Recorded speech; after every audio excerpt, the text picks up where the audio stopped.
very sharp. And this is not only because of lowering of unemployment among the males, which has never been a problem, but also lowering of unemployment among the more vulnerable groups, namely females, youth, and also educated females. The output per worker in terms of constant US PPB adjusted US dollars has almost doubled from 1992 to 2012 in Sri Lanka, from 6,000 to 12,000. And also GDP per capita has increased, except for 2 years where you see dips. That is when this is partly due to economic downturn globally and also civil war related adverse effects on the economy. I must also add all of these achievements have taken place during a time there was ethnic civil war going on in the country, which concluded, as most of you know, in only 2009. And if you look at the quality of jobs in the country, the share of vulnerable employment is much lower in Sri Lanka compared to those in South Asian region. These are the self-employed and unpaid family workers. And the percentage of working poor has almost halved over time. And productivity per worker, as I showed earlier, is much higher in Sri Lanka. So from many fronts, it's a good story. And all of this has been made possible because of 3 main reasons, as I see it, which helped labor to move away from the more unproductive agricultural sector to the more productive industrial employment and employment in the services sector. The 3 things that helped this process is first, market liberalization. In Sri Lanka, there has been 2 main waves of market liberalization. First in the late 1970s and again in early 1990s, where the tariff rates were reduced and there were tax reforms and exchange rate controls which provided incentives for foreign and also lowering of foreign investment restrictions which encourage foreign direct investment in the country. Firstly, the garment sector benefited from these reforms, and later on also the tourism sector. And also the government set up special economic zones where it was which facilitated foreign investors to come into the country and set up businesses and also employ workers. And later on, the Board of Investment was set up, which was like a one-stop shop where you could get all the facilities, services needed for setting up businesses. And moreover, in these special zones, the laws were more lenient for the investors. So in some sense, although it provided employment, the employment conditions and the types of social protection was not on par with the rest of the country. So this is something that you need to keep in mind. The third thing that also encouraged labor to move away from agriculture to industry and services was government interventions. Firstly, public investments in the energy sector, electricity, roads, and infrastructure, which reduced transaction costs and encouraged people to move away from agriculture to non-farm employment. But the story is not all positive. As Chairman pointed out at the beginning, despite all of this, I mean, you would expect with unemployment rate low and high productivity, more people would come into the, would participate in the economy. But if you look at the labor force participation rates, it's actually it has declined from 2006 to 2012, and you can see for this for all types of workers, male, female, urban, and rural. And also if you look at the growth in employment relative to growth in working age population, you can see that that has also been lower, especially in the latter part from 2006 to 2012.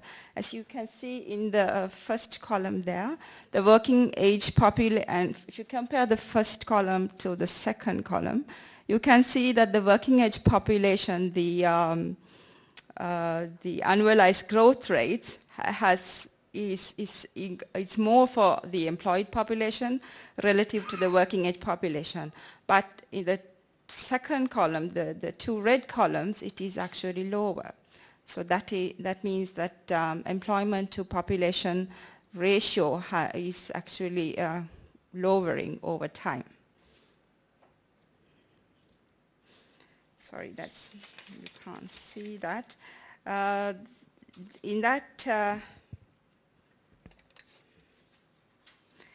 part of this was made possible, the graph that you can see, is the increase in number of workers going out of the country, which is almost 300,000 at the moment, and it has been increasing over time.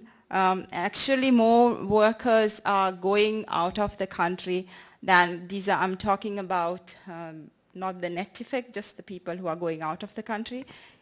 Is about 200,000, whereas only about 30 to 40,000 workers are entering the labor market. So you can see actually this implies that employment in Sri Lanka is not as attractive as employment outside the country, where a lot of people are going.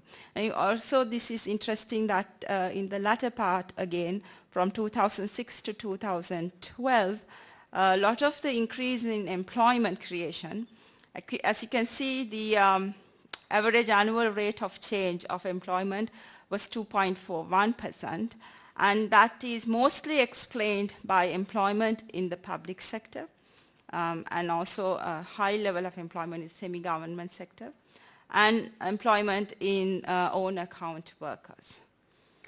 But employment in the formal private sector is relatively low, and also the employers has not improved at all. So which is a bit of a concern, because especially at the moment government is trying to promote small and medium scale enterprises.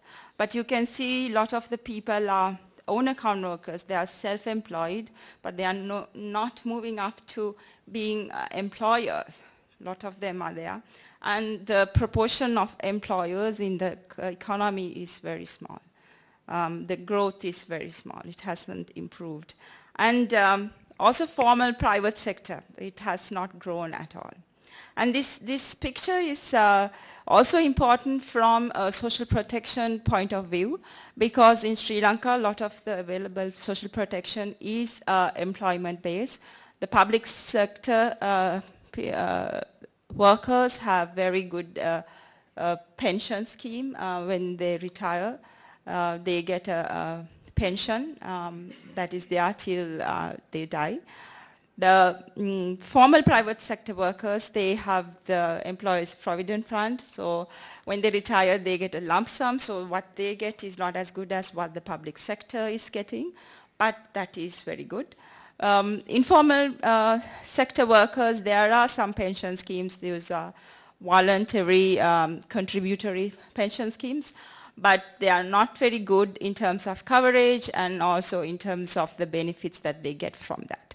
So because of that, this picture that we see here is in a way good, but it is not sustainable because the government can't keep employing workers. You have to encourage the private sector and other sectors to come in. Along with that, part of the reason why we don't see actually the formal private sector not increasing is not because there aren't jobs, because there are a lot of labor shortages. The government has been trying to encourage growth along 5 hubs, including knowledge hub, aviation hub, and financial hub, and so on and so forth. And there has been a lot of incentives to promote tourism, but the growth is constrained because of shortage of skilled workers. And actually the recent business output report says number 2 reason which is constraining growth for a lot of enterprises is shortage of skilled workers.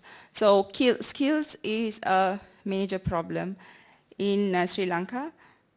And the other issue is the Sri Lankan labor force is aging. As you can see, the 40+ workers in the country is increasing quite sharply, whereas the younger age groups, you can see it's decreasing. This is partly because of younger workers leaving the country for employment abroad, also because of demographic changes that are happening in the country. But, and at the rate technology is changing, you need to have reskilling and continuous training to keep up with the changes that's happening internationally, and also to be productive. But this is not happening in Sri Lanka. This is despite the fact that Sri Lanka has a very good literacy rate, and actually almost 100% of the children are completing primary school. But when you look at the junior secondary and senior secondary, tertiary, you can see education participation is very low. As you can see here, in the 15 to 19 age group, there are only about 60% in education, 65 if you also include vocational training. But in the 20 to 24 group, it is really low. And this is where the concern is, because only about 3.6% of those who are 20 to 24 years are in tertiary education, and another 3.6% in vocational training. And beyond that, beyond 25, there is hardly any training taking place. That is partly because of the education system in Sri Lanka, which is completely free of tuition up to first degree level, is funded by the government, and it is only open to young people who are coming out of education. There has been a lot of attempts to encourage private universities and other types of training programs, but that has not taken place because of political economy reasons, and it's been very difficult because there's been a lot of attempts to bring in more resources and improve quality of education, but because of resistance and lack of government will to go ahead with the reforms, it has not taken place. So, okay, I'm just finishing. So the main problems for Sri Lanka that I see from the story I just told you is that creating good jobs, because there are jobs, but there are either in the public sector or outside of the public sector. There's hardly any good jobs. Most of it is as self-employed. And to encourage, the second challenge is to encourage those self-employed to move up, at least some of them to become employers. And that is not happening because there has been a lot of incentives for indirect investment and also for microfinance for self-employment, but that middle level has been ignored. So I think there has to be incentives for businesses to move up from being self-employment for moving up to be employers. And improving quality of education and skills all the way from the primary sector to tertiary and vocational training is very important. Modernizing curriculum, partly because education is public financed, the quality has suffered over time. And improving employment prospects and training prospects for older workers, and also better access to social protection, because I think partly the reason why you see the public sector increasing is because a lot of educated workers want to enter the public sector because of there is better social protection there. Other reasons also, but one big reason is social protection. So, thank you.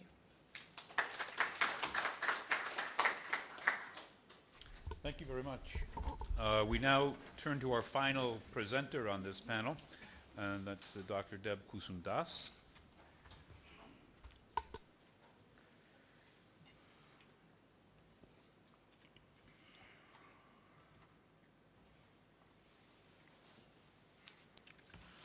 Good evening, everyone.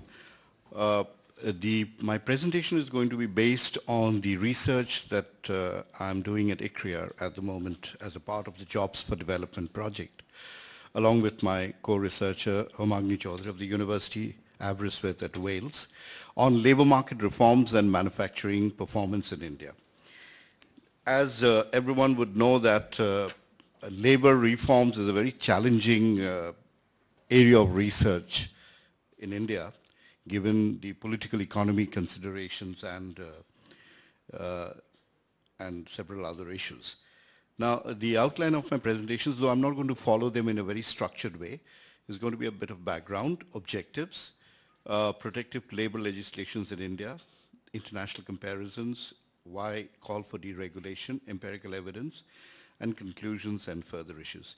I'm not going to be following this in a very structured way because this is an ongoing research work right now at ICRIER, and we are in the middle of that, and I would share with you some of our thoughts on this. Now, what is the background for this session? Labor practices in South Asia. Countries in South Asia have a common colonial heritage. All the legal systems vary. The origins of much of the existing law in the subcontinent lies with the British system of common laws, etc.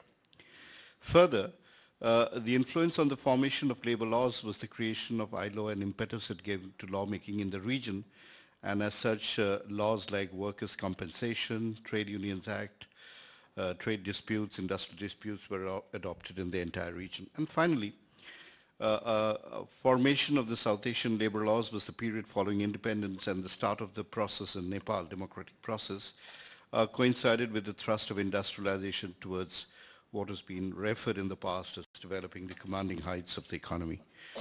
Now, in the past 2 decades, if you look at South Asia, several changes have been taking place in labor laws of the region, and this has been brought about by the process of liberalization and opening up the economy, in particular for India, has brought in demands for urgent changes in labor law. Despite widespread reforms, particularly aimed at making manufacturing in India more efficient, this sector has failed to take off when you compare it, if you compare it with China or with East Asian countries in the neighborhood. The share of manufacturing GDP in the aggregate GDP has remained more or less constant. Among explanations outside the purview of infrastructure bottleneck, credit constraints, etc., labor market reforms is often cited as a major cause of the poor manufacturing performance, and this is testified in many of these scholarly articles which have come out discussing the labor reforms or prospects of labor reforms in India. If I come back to India, the reforms in India in the 80s and 90s targeted both trade restrictions as well as domestic controls. However, the labor market reforms have been weak, and they are still weak to the present context. There are concerns that collective institutions of labor legislation, trade union, wage setting, etc., have created rigidities in the labor market. So that's the kind of background against which this work is being carried on in ICRIER. So what exactly are we trying to do? We are trying to understand the prevailing rigidities in the labor market, despite what we call 2 decades of economic reform. And in trying to engage with this very important issue, we are trying to have look at the current labor laws and what issues does it hold for the labor market, and finally also get to the Contract Labor Act, its uses and misuse, etc. Now, much of the research that I'm focusing here in this project is based on the Contract Labor Act, trying to go beyond understanding what is this Labor Act, how important it is in today's India's economy, etc.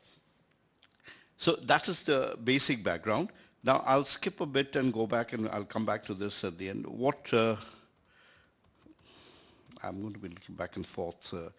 So a major instrument of carrying out this research in ICRIER is based on a survey which we are conducting at the moment. This survey has taken on, there are many other aspects of labor regulations, skills, etc. But a major component of the survey is exploring in details the Contract Labor Act and what kind of impact does it leave on organized manufacturing. The end objective of this kind of a survey is to see whether we can come out through the survey data or the survey output some meaningful policy issues that could be addressed for labor reforms in India, especially in the context of contract labor. So to understand the use or misuse of the Contract Labor Act, we're looking at a few questions. Does the Contract Labor Act help employers to circumvent the existing restrictive labor laws? There is a perception in India today that given the rigidity of several other laws, Industrial Disputes Act in particular, the Factories Act, there has been a tendency to bring in contract workers in manufacturing to sort of circumvent the restriction. Does the existing provisions of the Contract Labor Act make labor market flexible, contrary to what the literature suggests? And does the existing use of contract labor help enhance industrial performance? Now, and also given the kind of labor laws are very state-specific as well as central, we are also looking at does the use of the contract labor vary across firms, across industries, and also do they vary across states? Now, let me share the scope of the survey. We are looking at about 500 establishments across India in 3 categories of small, medium, and large firms and across 5 states. The states have been chosen in connection with their contract labor and also given their industrial performance industries. And we are looking at Gujarat, Haryana, Karnataka, Maharashtra, Tamil Nadu. And we are also looking at 5 sectors, garments, leather, auto ancillaries, electronics, and food processing. What are the key analytical issues that we are expecting to generate from the survey? How do firms cope to changing business environment in the presence of restrictive labor laws? The labor strength and the cost of running business, trends in use of contract labor, perception of employers on labor laws, cost of hiring different types of labor. Again, with labor laws and trade union aspects, awareness, perception, compliance, inspection issues, and with the contract labor issue, costs and benefits of contract labor, trends, categories, contract workers, contractors, employers' responsibility, compliance, labor turnover, a whole gamut of issues which we are looking at. Sorry, now I'll go back to some of the... So the research is in two stages. I've given you the background, I've given you the modus operandi of how we are looking at, and I'll share with you some empirics of the contract labor. The contractualization of labor and organizing manufacturing, necessity of contract labor system. Contract labor system is different from outsourcing. Jobs which can be assigned to contract labor. Issues connected with wages, with license, with statutory requirements in awarding contracts. Termination of contracts, rotation of contractor, minimum wage, liability, etc. Now, before I show you some of the numbers, spare a minute. I'd like to share some key points. India's formal employment protection legislation and labor market outcomes. On the blue box, collective institutions in Indian labor market, about 165 labor legislations, including 47 central acts, centerpiece of labor legislations like Factories Act, Industrial Employment Act, Industrial Disputes Act, Contract Labor, Trade Union, and there are distinct and contrasting schools of thought. There's a pro-reform school which believes that collective institutions along with labor redundancy have created rigidities in the labor market. And there is an anti-reform school which labor legislations in India were not immensely felt due to either poor regulatory compliance or spotty enforcement or circumvent the surrendering. And what does the empirical evidence say? The empirical studies have focused almost exclusively on the Industrial Disputes Act 1947, and this is where our research at ICRIER is going to be a bit different because we are looking at We recognize these acts, but we are also giving importance to the Contract Labor Act, which we feel is important. And I'll share some numbers to show why we feel it's important to examine this act. Unanimous verdict, pro-worker legislation caused rigidities, inflexibilities, and there are also contrasting evidence which exists. If you look at these two graphs on the right-hand side, we're showing that labor market has gone through significant breaks. If you see the downs and the ups in the 2000s and 2011, 12 and thing. And the question is contractualization a way to flexibility? And if you look at these two graphs here, we've looked at through employment size of factories. And if you look at contract worker as a proportion of total employment in 2001, which is the blue line below, and contract worker as a proportion of total employment, the orange line in 2008, it's obvious that the contractualization has increased immensely in India. Now,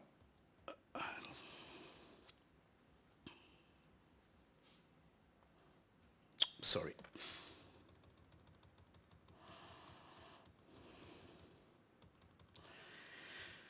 If you look at the number of contract workers in total workers employed have increased from 1.3 million in 2000s to about 3.6 million in 2011-12. And since 2001, about 55% of total additional workers were through contractors. If you see the first left-hand side, total persons engaged, which is workers and managerial, and we split this up into the right-hand side to show of the workers what has been the division between directly employed, which we call permanent workers, and contractual workers in your red and gray. Since 2001, permanent employees per factory have come down from 51 to 45, whereas contractual workers have gone up from 10 to 17, and this is evident in the two diagrams that we have on either side, contractual workers as percentage of total workers and number of workers per factory, if you see the permanent employees per factory and the contractual workers per factory. If you look at the number of contract workers in total workers have increased, this I said below, okay. Since 2000, workers employed through contractors have increased at about 10.1% per annum, whereas permanent workers have grown at 3.1. All this substantiate why it's important today to explore the Contract Workers Legislation Act today. I'll just skip some of these. And if you go at the industry level, if you look at these, if you look at the growth between 2000 to 2005 and on the other side between 2005, 6 to 11, you will see that transport equipment in some of these sectors have contributed to the highest increase in share of contract workers, followed by basic metals and non-metal. This is at the industry level if you want to have the page. Then if you look at the industry again, food products, basic metals and other metallic products have contributed to almost 65% of the total contract workers. Now, in India, the contract workers is not complete unless you compare it at the state level, because there are states which are very important. Between 2001 and 2011-12, Maharashtra, Tamil Nadu and Gujarat have added with 35% of the total of 2.36 of additional workers. You can see between 3.61 and 1.25 on the two. This is how between Maharashtra, Tamil Nadu, Gujarat and the other state has the increase come around. Similarly, if you look at the share of contract workers across different states, you get a picture about what's happened at 2000 and 2011-12. Now, another little graph that I would like to share with you, and which is very striking, is that almost 50% of the additional workers since 2001 were absorbed in contract workers in non-labor intensive enterprises. If you see this panel here, you will see the directly employed in labor intensive, directly employed in non-labor intensive, and if you see the thing, this actually shows on the other side. So what does the empirics tell us? 55% of additional workers through contractors. Since 2001, permanent employees per factory have gone down. Of the total 2.36 additional workers, 48% have absorbed in consumer goods. In our study, we also have a use-based industry classification. 50% of additional workers absorbed as contract workers in non-labor intensive sectors, industry groups, and between 2011 and 12, some of these states have the additional contract worker. So where we stand in the way forward, labor legislation is complex and confusing. It varies over state, across industries over time. To advance the cause of workers and promote growth, it's necessary to expand the debate beyond labor regulation to areas such as dispute resolution, adjudication, labor inspection, labor policy, social security, insurance, retraining, with particular emphasis on rationalization of laws and policies and further review of empirical investigation of the labor legislation. Is the CLA being used to circumvent predictive labor laws? And what are the implications of the CLA for the above themes? And this is where I conclude. Thank you. Thank you very much, Deb. And now, Edgar Rodriguez is going to discuss this varied presentation. Well, thank you very much, and let me thank the organizers for inviting me to take this challenge of trying to discuss 5 very different papers and presentations. And thank you to the panelists for such presentations that really paint a very diverse view of South Asian labor markets. Earlier this week I was in a group in a meeting where we were discussing commonalities within why we should be studying South Asia labor markets. And in the inquisitive spirit of South Asian minds, especially Indian minds, there were many skeptical views about, well, why are we studying South Asia? It's so different. We cannot say there's one South Asia. And of course there isn't. There are several different countries, and the presentations have actually shown that. So what I find that what we have, that diversity, is trying to find where you fit and how far you are from the others. That gives you some sort of sense of what is that you need to be doing, or how to understand yourself better, your position better. So that's what I thought what I would do today. It would be, rather than trying to make specific comments on all the different papers, what I would do is just 3 general points using some basic information from the countries that have been discussed, and raise some questions and suggestions for the presenters to move forward. And this would be kind of like the beginning of the question period, and you will be able to jump in as we move along. So the first set of obvious observations is, if we're going to be talking about labor practices, we should be looking at the composition or the status of employment, and what is the status of workers in each of these labor markets. And what we have here is, I'm borrowing from the Better Jobs for South Asia report that the World Bank put together a few years ago. It's looking at the purple bars, if you cannot see the numbers behind them, indicate the self-employed. Consider that is the purple, and the green part is the self-employed. And at the very bottom you see the blue bars. Those are the blue or regular wage and salaried workers, the proportion in the economy.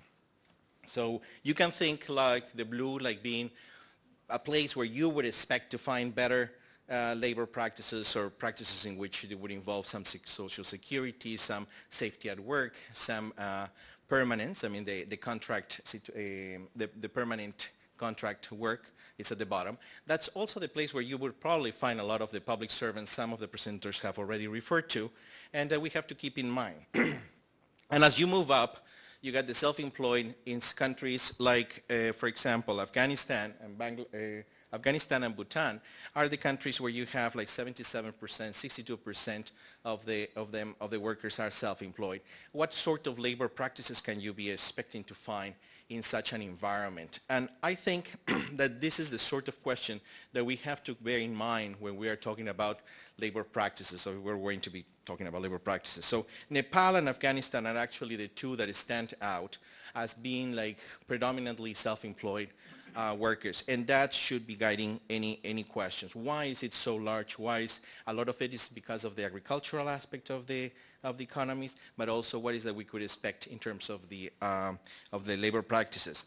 And the inverse, what you see, the blue parts for Afghanistan and for Nepal, that might be also indicating part of the public service in those countries as well.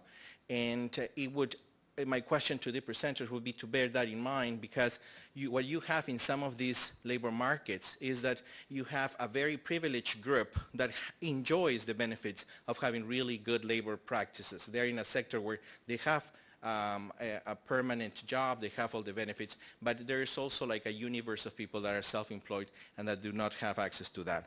So that's something to bear in mind when you were talking about Afghanistan and Nepal, and we'd like to hear the reactions from the presenters. For Sri Lanka and the Maldives, they represent very similar views. I mean, 57, 55 of the workers are on a regular, or at least they're in a wage situation. And Nisha has actually told us exactly that Sri Lanka is particularly blessed in the region, showing like really good labor conditions. My question to Nisha would be to start to explain to us if there's some of there's where we can look at the labor practices. And you were getting a little bit into the question that in some of the areas, in some of the foreign direct investment locations or special export zones, these benefits of the labor practices were not considered as good as the rest. And this is something that I have, we didn't have Bangladesh in the mix, but in Bangladesh, the Bangladeshi researchers, they tell you if you are working in a foreign-owned garment factory, you actually might not have access to certain workers' rights, but you are treated better, the labor practices are better. So question to you in terms of Sri Lanka, can we dig it a little bit deeper in the labor practices? Are they really that bad compared to the rest? Is there anything that we can learn from the Bangladeshi experience? I won't mention well, for India, just the 32% casual wage or contract. Most of the contractors must be there, and that's what Deb has actually been telling us, that there is an increase in that red bar. And actually, if you look across, it's India, the one that is standing out. So the question to Deb is it really something that makes India so different from the rest of the South Asian countries, besides the regulations that you are talking about? Is that India growing, but because of this casual worker pool? Second aspect, or second set of questions that I had, or that could be come to my mind as I look up after the presentations. And here is, I'm oversimplifying, I'm narrowing the discussion only for the manufacturing. I'm trying to look at the manufacturing sector. This is the percentage of the labor force that is engaged in manufacturing. Not in industry, it's even smaller, but in manufacturing. I decided to put in the colorful map so we can kind of wake us up a little bit at the end of the long day. We have, if we look at the figures, again, Sri Lanka stands out as being pretty, I mean, having a good size of the labor force engaged in a sector that every development economist will tell you is a sector where you are looking at higher value added, the sector where you should be striving to get or to promote. So a look at this is, Sri Lanka is pretty good, but it's still very much below the percentages that you would find in East Asia, in China, or in any of the other East Asian tigers that usually goes between 25 and even up to 30%. So the question is there, Sri Lanka, why you're kind of stuck there? You mentioned a few ideas of how the government is trying to promote to small enterprises, but just your sense would be to compare yourself or Sri Lanka with the East Asian countries. And one thing that comes to my mind is, of course, the effect of trade on Sri Lanka manufacturing potential.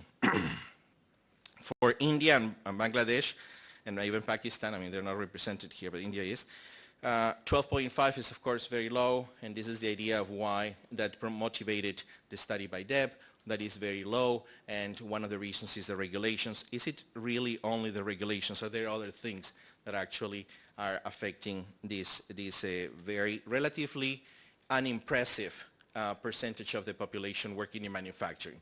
And we know that services are dominated. We could have had a similar graph for services and would be like much, much higher. But how come is that nobody is really, nobody in South Asia is actually getting to this high productivity sector, or is not able to create jobs in the high productivity sector? It's a puzzle. Bhutan and Nepal, again, not surprising. Those are the two countries where we have 5%, 6.6% of the entire labor force engaged in manufacturing. Very low. It matches the fact that they are involved in agriculture, but it also sends you a message of like how much they have to walk towards manufacturing. Is there a possibility of developing such a thing in a landlocked economy?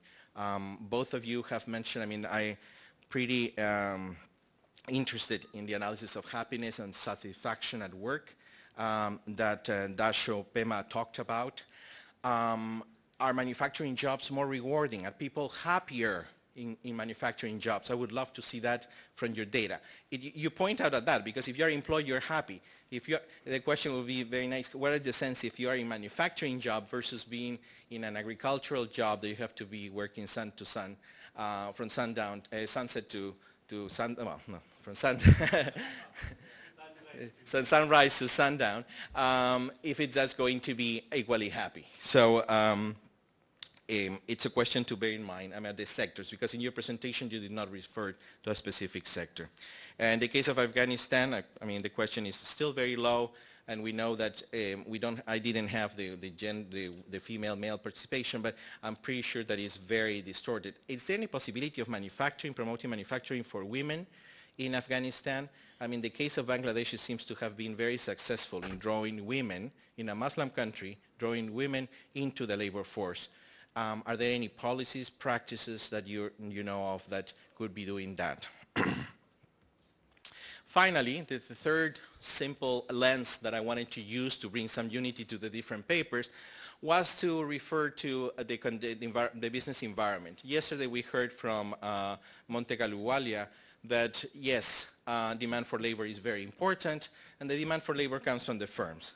So in all the presentations, to a different extent, they mentioned the status of the enterprises and their environment. I think it was mainly in the case of the Sri Lanka. Here where we have, it's data coming from the World Bank Enterprise Surveys, it's circa 2008. It's available in the internet. And this is the question of what is the major constraint for existing businesses. There are different types of questions. We can argue about the ranking, but roughly gives us an idea. And what I did is just I'm going to focus only on the most important constraint because it helps me to raise the issues that I want to raise with the presenters. In the case of Afghanistan and Nepal, the commonality is political instability is a big deterrent for existing businesses. If you cannot open the business or operate the business, you're going to have trouble creating jobs. So what are the consequences of that? I mean, it's very little that you can do, if, at least as a firm, from the point of view of the firm. But from the point of view of the government, I think the policy recommendations is more obvious. In the case of India, something is interesting that I think I wanted to ask Deb is this ranking of firms about the constraints that they face do not include regulations as the most pressing one. It includes something that a lot of people coming from outside South Asia will notice at once. You have a shortage of electricity, you have problems with energy. If you don't have energy, this is going to be linked to the fact that manufacturing cannot be taking place, you cannot be moving up into higher value production. Interestingly, electricity is a problem across South Asia. It's Bangladesh, India, and Sri Lanka #1, but in the case of Nepal and Pakistan, it's not a far #2 as a constraint.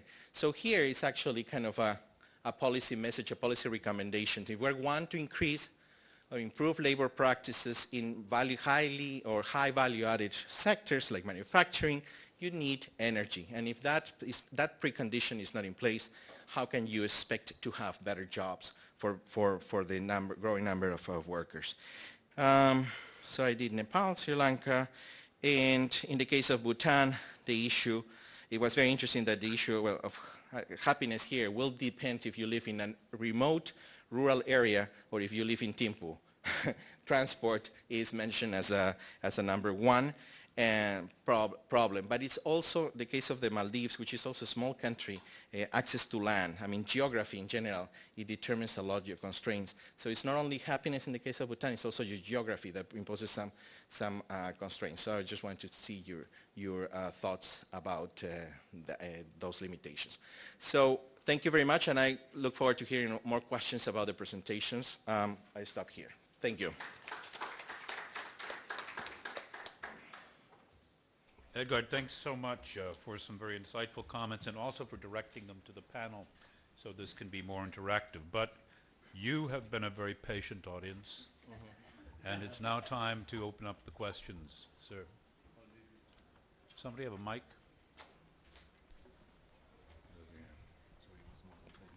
No? It was very good. I think it was very good. Yeah. So the panel is going to hold on to the questions already fired at it and collect some more.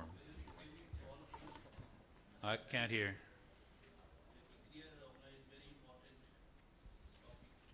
Development. Doesn't work. I have been listening since yesterday. All the speakers have spoke about the problem existing and jobs problem. Nobody had talked about solutions, except Nisha have little touched about. For Afghanistan, I was there. I traveled from Panjshir to Kabul for 4 hours. Nobody was there to buy the grapes. Nobody was there to buy the breads. The school had been bombed by the Taliban's girls' school. You know very well. You should highlight it. What is the reason for the problem for unemployment? And there should be, we should work about at war level. For Nepal, I was studied 42 years back in Gorkha Regiment. Now it is brigade. We have already Gorkha Regiment. Nepal, they're not versatile labor. Small scale factories, medium scale factory they are having from India. You have to find out the solution. What should be the roadmap, the global problem for the unemployment? So the European Union, you should see the matter of Greek. In CIS countries, Russia, when temperature goes -20, the labor comes from Uzbekistan, Tajikistan, because they don't want. All the labor from Bihar goes to Punjab, and Punjab labor goes to Italy. They are having the farming.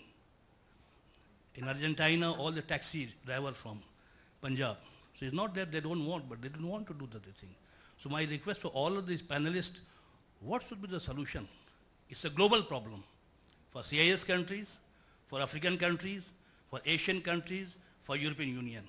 It's not for the one country problem. Thank you. Okay, thank you.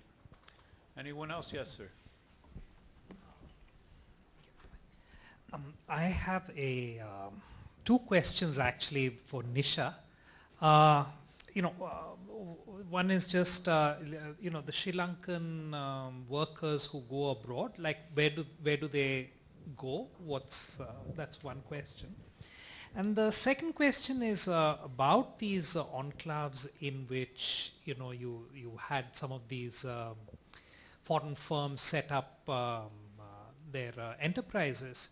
I was wondering about the difference in laws between these places and what is the legal legitimation for having different laws in these enclaves.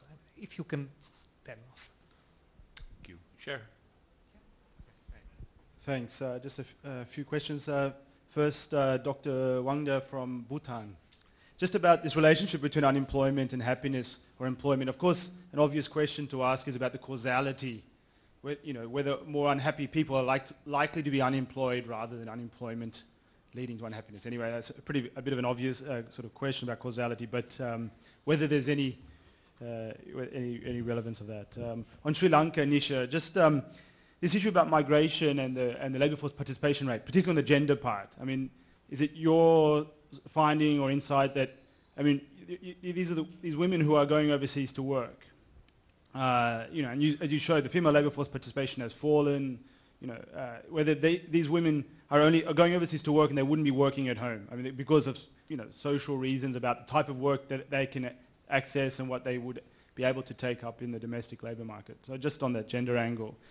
And just, I can't help but, I guess, ask about the labour law a few questions. I mean, I think it's a very interesting way of looking at it. I mean, understanding this prevalence of contract labour, but I think, as you very clearly showed in your data, it has grown greatly over time, and which had really nothing to do with the changes in the law, unless you're looking at specific, changes. I think in the contract labour law, there were no changes in this period that you could associate with that.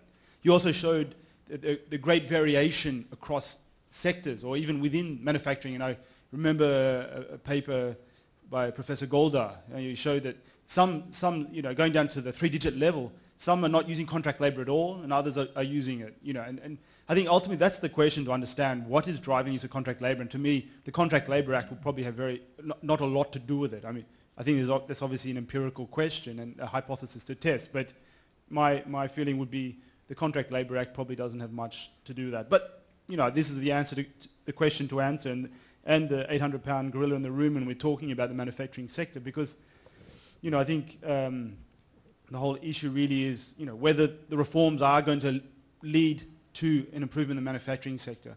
But in your dichotomy between pro-reform and anti-reform, I mean, I think what's really missing is a view that reforms should be about making legislation, regulations more effective, simplifying, etc.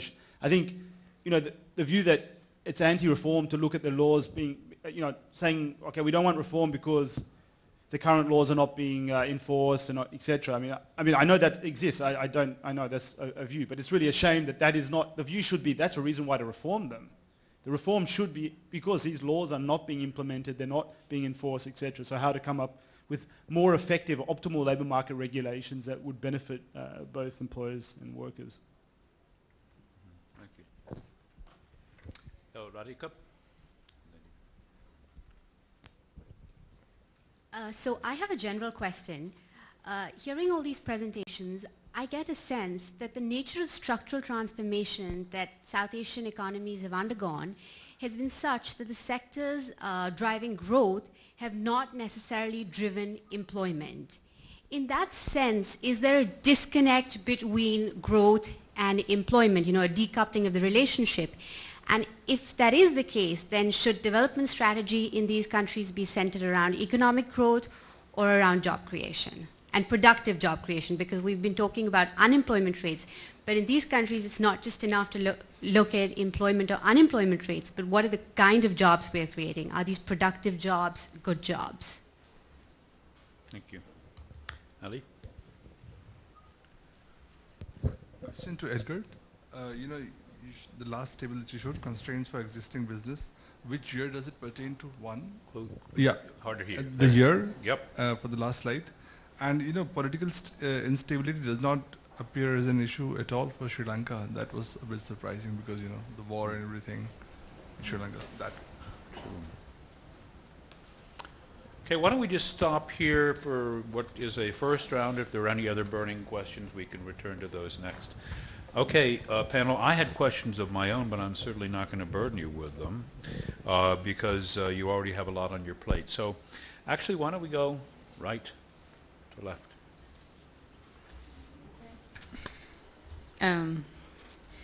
I guess there weren't any questions that were specifically directed towards me. But I think a few things on the issues that Edgar raised. I think self-employment is sort of like an obvious answer for Nepal given its terrain.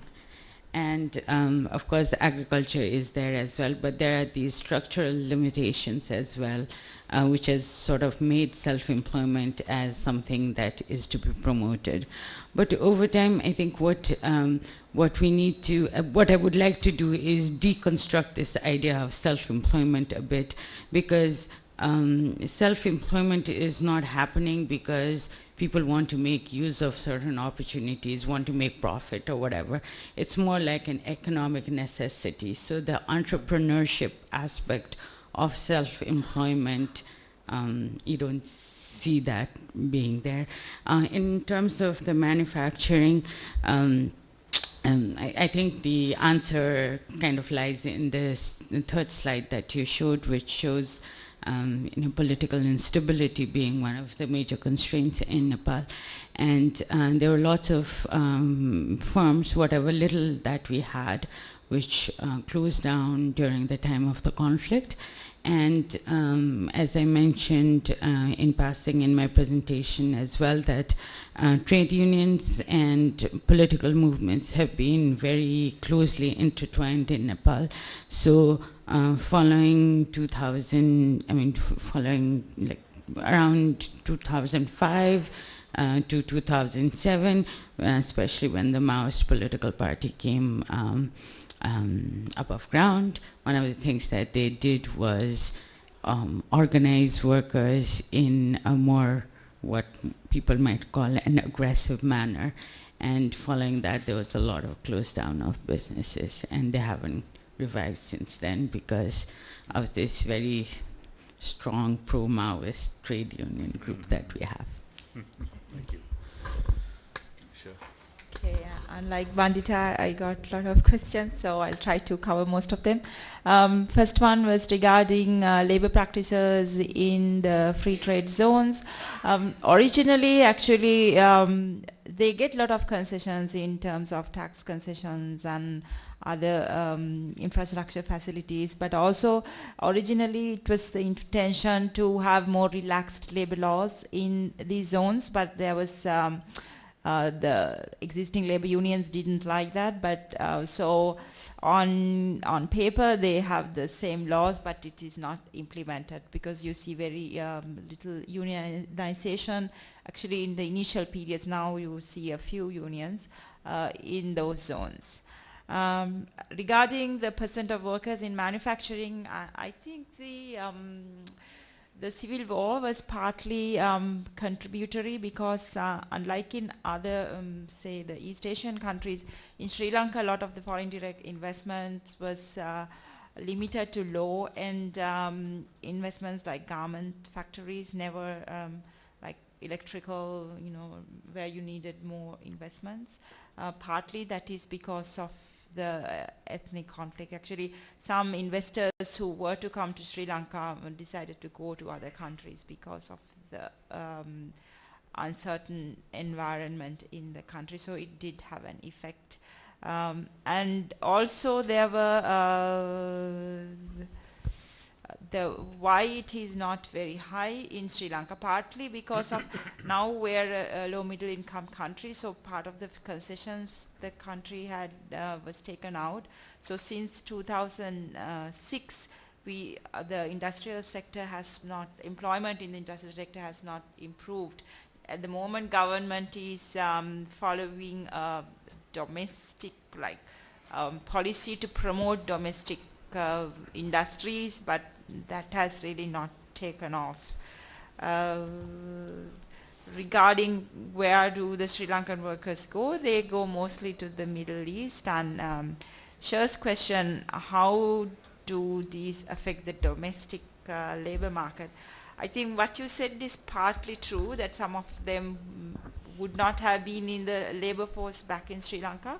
But it's not totally true because they are mostly from the poor segments where the labor force participation rates are fairly high, and a lot of the people who are not participating in the labor force are in the middle income groups, the more educated groups. So I think it has an impact on the labor market indicators in the country. Yeah, I think that covers. Just very quickly, the question about the Sri Lanka and the constraints. One of the reasons is probably the localization of the conflict in the northeast part of the country versus where the economic activity takes place, which is to the southwest. And what is interesting is that it didn't affect, or at least Sri Lanka still received investment, foreign investment during the period, even during the conflict. So it's very different from the case of Nepal, where really the instability has really not provided that level of comfort to get more foreign direct investment. Again, the question about growth in South Asia it has to do with this foreign direct investment. Follow a little bit where is taking place, and you'll find where that's the pulse of growth is taking place, and you are generating more job opportunities. It's a very simplified and maybe simplistic answer, but it's a region of the world where there's not been a lot of that foreign direct investment happening, at least not in all the countries in South Asia, not simultaneously. And the rate of growth, although it has been high in India at times, as you know, it has come down in India. And for the case of Nepal, they mentioned 2%, unsurprising in a country that has not been able to capture that dynamism from the foreign markets. Well, I might not be able to get a chance to say anything, so I will, just very briefly. I just want to comment on the fact that it's not surprising that the level of self-employment in Afghanistan and Nepal is extremely high. If you look globally across developing countries, there's a strict correlation between the share of self-employed in the labor market and the level of economic development. Now, in this region we're talking about, we have 3 of the 49 least developed countries. Afghanistan is one of them, so is Nepal, so is Bangladesh. What's the difference there? Bangladesh was able to increase its share of manufacturing. It's one of 2 of 49 LDCs that have a niche in manufacturing, Bangladesh and Cambodia. I just thought I'd add that clarification.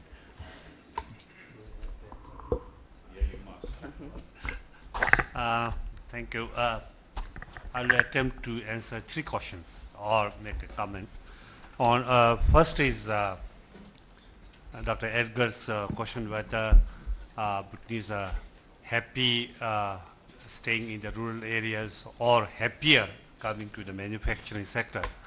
I suppose it is obvious that they're happier to come and work in the manufacturing sector because almost all high school graduates and university graduates are leaving the rural areas and coming into the what you call the modern sector, that is in the towns and industrial areas.